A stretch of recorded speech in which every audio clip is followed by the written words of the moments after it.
Saudaraku yang terkasih di dalam Tuhan Yesus Kristus, Salam, apa kabar? Semoga senantiasa dalam damai sukacita Kristus. Saudaraku, di dunia ini ada berbagai macam ragam kehidupan manusia, tetapi saya hanya akan membahas dua hal yang prinsip yang perlu didiskusikan, disaringkan. Yang pertama, ada beberapa orang yang merasa hidupnya sungguh sangat beruntung. Hidupnya sejak lahir serasa lancar dan menyenangkan karena terlahir dari keluarga yang harmonis, damai, rukun, sentosa, berkecukupan. Kemudian memiliki orang tua yang dapat mendidik dengan arif dan bijak sehingga terbentuk karakter yang dapat melihat indahnya dunia ini, dapat merasakan indahnya hidup ini, dapat merasakan kebahagiaan dalam hidupnya. Tetapi ada juga di sisi lain, beberapa orang merasa hidupnya tidak mudah. Hidupnya ada ketertekanan kehidupan. Hidupnya tidak merasa bahagia.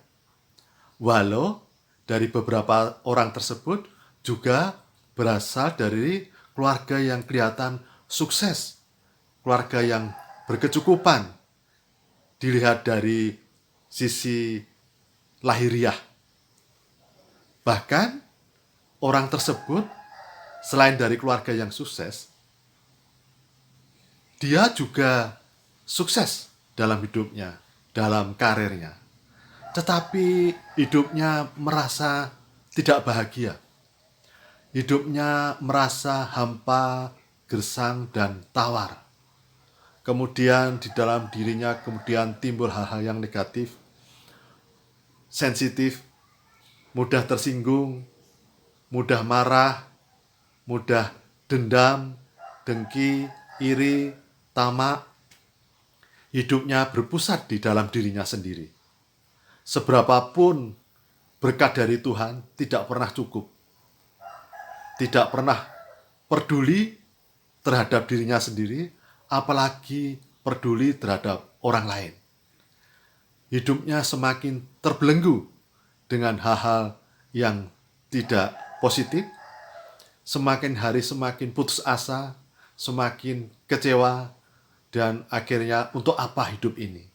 Hidup sungguh tidak berarti. Semakin berbeban, semakin berat hidupnya. Pertanyaannya, apakah seseorang yang mengalami ketertekanan yang hidup sedemikian berat bisa dipulihkan? Jawabannya ringkas, jelas, lugas, dan tegas.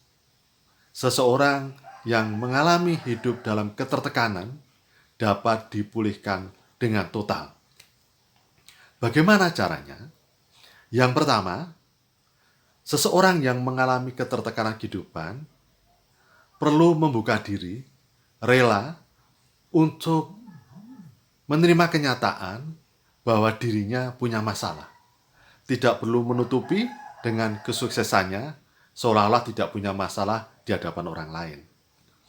Yang kedua, di saat ini ada beberapa pakar dan ahli yang dapat membantu proses pemulihan dengan lebih baik.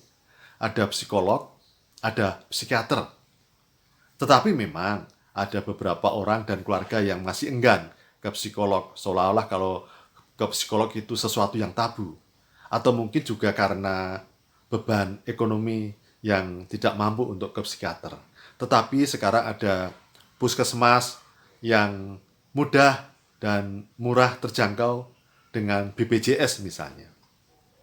Tetapi saudaraku, kehidupan yang mengalami ketertekanan psikis atau psikologis, kadang-kadang tidak hanya karena faktor-faktor natural yang kelihatan, persoalan-persoalan kepahitan di masa lalu, tetapi juga bisa karena hal-hal spiritualitas. Ada masalah kutuk, perjanjian nenek moyang atau orang tua atau keluarga atau kesalahan dirinya melakukan perjanjian dengan kegelapan.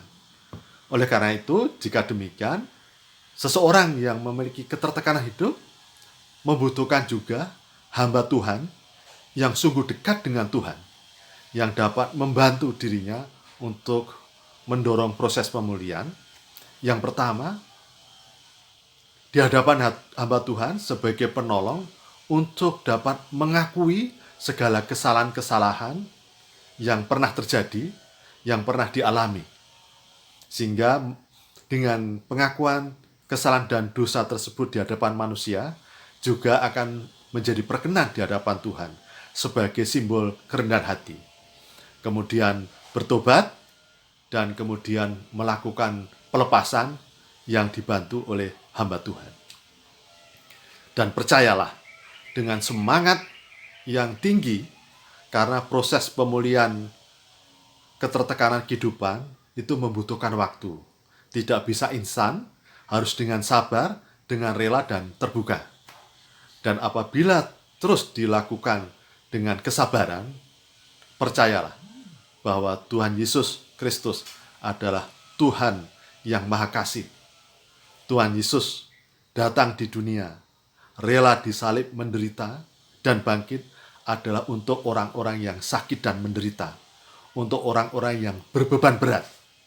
Dan kiranya setelah menyadari, setelah mengaku dosa, dan proses pemulihan terjadi, Roh Kudus berkenan bersemayam, berkuasa, menguasai hidup orang yang pernah mengalami ketertekanan hidup, dan kemudian dipulihkan, dan akan merasakan indahnya hidup ini, akan merasakan bahwa hidup itu ada kebahagiaan, dan setelah pulih akan bermanfaat, hidupnya akan bermanfaat bagi pujian nama Tuhan.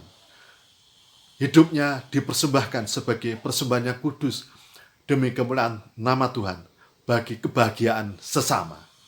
Demikian saudara-saudaraku. Tuhan Yesus memberkati.